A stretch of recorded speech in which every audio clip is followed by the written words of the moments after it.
Abacus kit explanation. Okay, this is frame. It acts as a boundary for all the other parts. This one, these are my upper beads. Heaven beads is another name for them. Each bead has a value of 5. Next one, unit dot. Next one, rods. Next one, these are my lower beads. They are also called as earth beads. They are slided up and down to represent values in different units. Each one has a value of 1.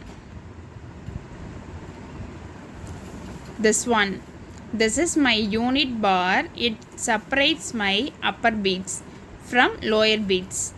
Okay, thank you.